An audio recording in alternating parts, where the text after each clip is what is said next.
Hello दोस्तों, आपका स्वागत है हमारे यूट्यूब चैनल पे। आज हम जानेंगे लीगल वर्ड्स ज्यूडिशरी के बारे में, न्यायालय के कानूनी शब्द के बारे में। आज ये लेक्चर 4 है। दोस्तों, जैसा कि आप लोग ने सुना होगा, काउंसिल, अधिवक्ता समूह। काउंसिल मतलब जो अधिवक्ताओं का जो समूह होता है उसे हम काउंसिल कहेंगे, ठीक है। इसके बाद आएगा डिपोजिशन, कथन। अगर कोई व्यक्ति जो विटनेस है, अगर उसने शपथ पत्र पर कोई अगर कथन दिया है तो उसे हम डिपोजिशन कहेंगे। इसके बाद आता है डिस्चार्ज, मतलब अगर किसी व्यक्ति के ऊपर कोई आरोप लगा है, उसके ऊपर से अगर आरोप हटा दिए जाते हैं तो उसको हम कहेंगे डिस्चार्ज, ठीक है। इसके बाद आएगा डोमिसाइल, देश का निवासी। मतलब डोमिसाइल का मतलब होता है कि अगर कोई व्यक्ति किसी भी देश का परमानेंट निवासी है तो उसे डोमिसाइल कहेंगे, ठीक है। इसके बाद आएगा यूथेनेसिया। यूथेनेसिया ये वहाँ प्रयोग किया जाता है जब कोई व्यक्ति लंबे समय से बीमार हो और लगता है कि इसके बचने का चांस कम है, तब उसको लाइफ सपोर्ट सिस्टम को हटा दिया जाना, मतलब उसको मार दिए जाने को यूथेनेसिया कहा जाएगा, ठीक है। इसके बाद आएगा एग्जीक्यूट, मतलब निष्पादन करना। अगर जैसे मान लीजिए अगर आपको कोई जिम्मेदारी दी गई है, अगर आपने उसको पूरी लायबिलिटी को पूरा कर लेते हैं, मतलब उसका निष्पादन कर देते हैं, तो उसको एग्जीक्यूट कहेंगे, ठीक है। इसके बाद दोस्तों आएगा फॉल्स इम्प्रिजनमेंट, ठीक है, मतलब मिथ्या कारावास। फॉल्स इम्प्रिजनमेंट मतलब जैसे आपने अगर अपने घर में 2-3 कमरे एक्स्ट्रा बना रखे हैं और किसी को भी बिना अनलॉक के तहत अगर किसी को आपने उसको कैद में कर रखा है तो उसे फॉल्स इम्प्रिजनमेंट कहेंगे, ठीक है, मिथ्या कारावास कहेंगे। इसके बाद आएगा आपका फेम सोल। फेम सोल मतलब अनमैरिड वुमेन, मतलब वो महिला जिसका विवाह का समय हो गया है लेकिन वो महिला बिना शादी के रह रही है, उसे हम फेम सोल कहेंगे, ठीक है। इसके बाद आता है फोर्स मेजर।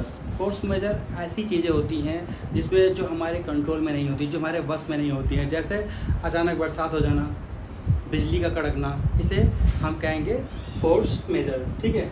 इसके बाद आता है कस्टम ड्यूटी।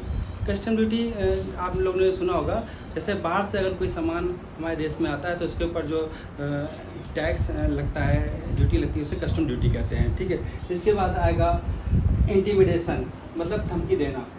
जैसे मान लीजिए किसी ने आपसे कहा, ओए मैं तुम्हें देख लूँगा, तो ये क्या हुआ, ये इसे कहेंगे इंटिमिडेशन, मतलब सामने वाले ने आपको धमकी दिया, ठीक है, ये लीगल वर्ड है। इसके बाद आएगा लाइजेसी। लाइजेसी उसे कहते हैं कि अगर जैसे मान लीजिए आपके बाबा दादा परदादा ने कोई वसीयत आपके नाम की है, वसीयत के द्वारा कोई गिफ्ट दी जाती है तो उसे हम लाइगेसी कहेंगे, ठीक है। इसके बाद आएगा लियन। लियन मतलब राइट टू लियन। जैसे कि अगर आपने किसी मैकेनिक के पास गए हैं अपनी गाड़ी को सर्विस कराने के लिए और आपने उससे कहा कि भैया आप मेरी गाड़ी को सर्विस करके दे दीजिए, और सामने वाले ने आपकी गाड़ी को सर्विस करके आपको दिया, ठीक है। अब आपसे वो मैकेनिक क्या कहता है, पैसा मांगता है कि भैया इसका मुझे मेहनता ना दीजिए, तो आप क्या कहते हैं कि भैया मेरे पास पैसा नहीं है, ठीक है।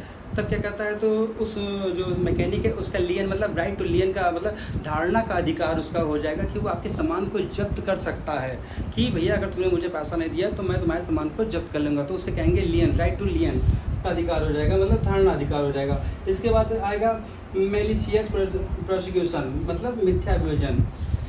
मेलिशियस प्रोसिक्यूशन मतलब अगर बिना किसी कारण के अगर आपके ऊपर कोई व्यक्ति केस लगाता है, आपको परेशान करने के लिए कोई केस लगाता है, तो उसे मेलिशियस प्रोसिक्यूशन मतलब परेशान करने के लिए किया गया मिथ्या जो है अभियोजन कहेंगे, ठीक है। इसके बाद आएगा मिस एडवेंचर।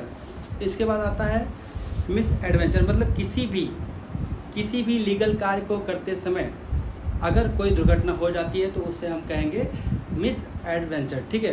तो जैसा कि दोस्तों आज हम लोग ने जाना कुछ कोर्ट के लीगल वर्ड्स के बारे में, ठीक है, और आप लोग इसी तरह बने रहिए, स्टेप बाय स्टेप आपको हम एक एक करके लेक्चर यहाँ पे अपलोड करते जाएंगे, और इसके लिए आप लोग को देखने के लिए बहुत बहुत धन्यवाद।